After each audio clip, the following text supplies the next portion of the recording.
Main problem students face today is not one any of them would identify, but it's so clear.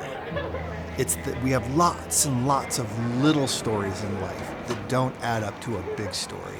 So we have a generation of students today who have a lot of visual stimulation, but no vision. Got a lot of people who are really good at finding ways to fill their time, but they haven't discovered the meaningful opportunities that could come for them in their lives. I came to Summit with not many questions, but I'm pretty sure I'll come out of Summit with even more. They've gotten me into the habit of asking questions.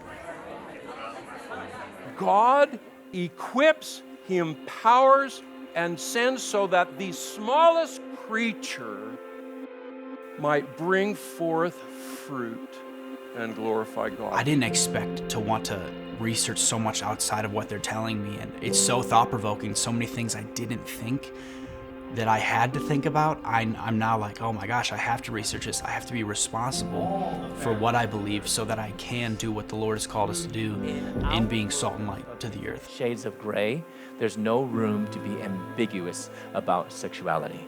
Watching the speakers in open forum sit there and entertain any question the students want to ask. The students learn you can be a good thinker, you can be fearless, you don't have to be afraid of any questions as a Christian. So I'm not sure I have a favorite speaker, but the one I hate the most is Mike Adams. The fact that being here at Summit, just so ready to learn and grow in our faith and be able to defend our walk, just allowed us the opportunity to dive right in. There is no hesitation, there is no second thought. Having Christian brothers around you that you're going to grow and do life with outside of this, within 1 week already of small groups, only God could do that. Zechariah 4:10 that says, "Do not despise." When someone shares and is vulnerable, it allows you to feel that freedom. When you begin to bond around those bigger questions, there's no going back to a meaningless life.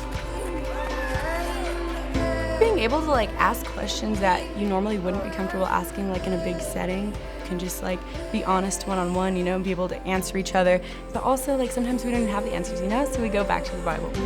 It's going to be awesome, and we're going to hang out, and we're going to go hiking, and we're going to go get pizza, and we're going to do fun things like that.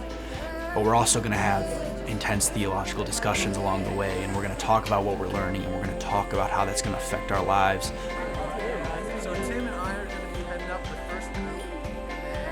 So when it came to Pikes Peak, you'll go 30 minutes and then you'll turn around and you're like, oh my gosh, this is crazy. You hike another 30 minutes and then, there has to be designer. There has to be something behind this because this is way too great, way too amazing, I guess. 5, 6, 7, 8, 9, 10, 11, 12. Sports time's been a blast because you can play any sport and the kids just have fun, even if you're terrible at it. Everyone just encourages one another and they're just there to have fun.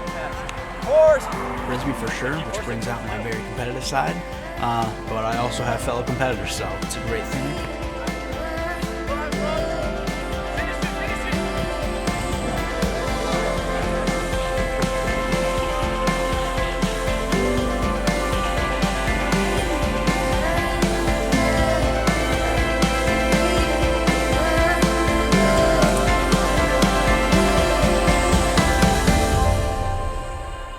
Knowing what you believe is getting increasingly more important because you're going to be challenged and because you're going to be pushed down. If we're going to love each other, we also have to show them the truth in a loving way. This is preparing us for the world that we live in now. It's only 2 weeks, but it'll last me the rest of my life.